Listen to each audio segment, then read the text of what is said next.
Bonjour à tous, merci de nous retrouver sur ce nouveau moyen de communication propre au diocèse de Clermont, une web TV. Monseigneur Hippolyte Simon, bonjour. Bonjour. Vous êtes l'archevêque du diocèse de Clermont, merci d'être avec nous. Monseigneur, vous faites partie de ces hommes d'église qui estiment que l'église a besoin pour informer ses fidèles et puis communiquer d'ailleurs aussi sur le message de l'évangile, bien de moyens modernes de communication. Donc cette web TV sur laquelle nos téléspectateurs et nos internautes nous retrouvent aujourd'hui, elle est liée à un nouveau moyen. C'est Internet, et d'ailleurs vous avez souvent dit qu'Internet était le moyen le plus catholique qu'il soit en termes de communication, au sens de l'universel. Au sens étymologique. Catholique, ça veut dire que chacun peut accéder à la totalité, chacun est relié à tous. Eh bien avec Internet, chacun peut se relier à tous, mais au sens vraiment universel, parce que vous pouvez prendre des nouvelles de votre famille qui est à l'autre bout du monde, vous pouvez aller voir des journaux, des photos de tous les pays du monde. Donc aujourd'hui, il y a l'unité du genre humain, nous pouvons la vivre réellement. Et puisque je vois des images de Vatican II, je crois pouvoir dire que le Concile Vatican II a correspondu à cette prise de conscience. Il y avait à Vatican II 2400 évêques du monde entier, de toute culture, de toute langue, de toute nation. Alors voilà le sujet de notre premier entretien aujourd'hui, dans la mesure où on vous retrouvera tous les 15 jours, en alternance aussi avec le vicaire général, le Père Locher. Il y a des images effectivement qui témoignent aujourd'hui du sujet que nous allons aborder. Les évêques de France ont souhaité se souvenir que Vatican II a existé, vous le savez, mais les autres peut-être moins. C'était il y a 50 ans, le pape Jean XXIII lancé, il avait la volonté donc d'aller vers Vatican II. Pourquoi a-t-il eu cette intuition? Parce qu'un concile, c'est peut-être aussi un moment où on prend le temps de réfléchir et peut-être aussi de regarder ce qui va mal. Donc est-ce qu'il y avait quelque chose qui allait mal à l'époque? J'ai des souvenirs, moi j'avais 18 ans en 1962, on ne peut pas dire que la situation de l'Église était parfaite. Et puis surtout, comprenez bien, il y a eu 21 conciles œcuméniques sur 20 siècles. Donc la période d'un concile, c'est 100 ans. Le dernier concile avant Vatican II, c'est Vatican I en 1870. Donc vous voyez, nous sommes dans les temps. Et il faut bien prendre conscience de tous les changements qui étaient intervenus dans la société, dans le monde. Il y a eu la guerre de 14, il y a eu la guerre de 39, il y avait à l'époque la guerre froide, et les catholiques qui étaient persécutés de l'autre côté du mur de Berlin, du rideau de fer, il fallait bien peut-être réfléchir à leur situation. C'était pour permettre aux catholiques et au monde entier aussi d'entrer mieux dans ce 20e siècle. Et puis surtout, du côté de l'Église, il s'était passé deux événements très très importants que naturellement on risque d'oublier si on n'y réfléchit pas. C'est qu'en 1870, le Concile de Vatican I avait été arrêté brutalement, précipitamment. Il n'avait pas pu aller jusqu'au bout de ses travaux parce que les Italiens avaient décidé de faire l'unité de la République, à l'époque c'était la monarchie du royaume italien, et ils avaient décidé de récupérer Rome comme capitale de l'Italie. Donc ils avaient envahi Rome. Or, jusque-là, depuis des temps immémoriaux, c'était les territoires pontificaux, puisque vous savez que le pape était souverain temporel du tiers de l'Italie.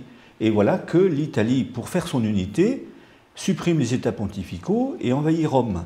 Et les 700 évêques qui étaient réunis à Rome à ce moment-là sont rentrés précipitamment chez eux, et le concile s'est fini sans avoir été jusqu'au bout de ses travaux, des textes qu'il avait projetés. Alors, Jean XXIII a voulu renouer avec ça, et aussi tirer les conclusions... D'où le nom Vatican II. Vatican II, mais aussi tirer les conséquences de la perte des États pontificaux. Est-ce que c'était une catastrophe ou est-ce que c'était une libération pour l'Église? Et on voit bien, quand on regarde avec du recul, depuis 150 ans, eh bien que c'était plutôt une libération. Et l'Église a gagné en autorité morale ce qu'elle avait perdu en autorité politique. Et puis deuxième chose, très importante, c'est que depuis la fin du XIXe siècle, il y avait un grand essor missionnaire, des missionnaires qui étaient allés un peu partout, par exemple au Bénin, puisque le pape vient d'aller au Bénin pour marquer le 150e anniversaire de l'évangélisation du Bénin.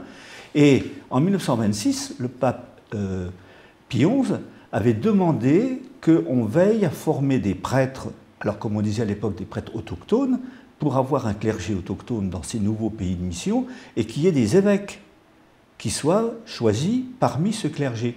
Et donc, vous voyez, 1926, eh bien 40 ans plus tard, Et il y avait des évêques qui venaient de tous les pays du monde, mais qui étaient originaires de ces pays de mission.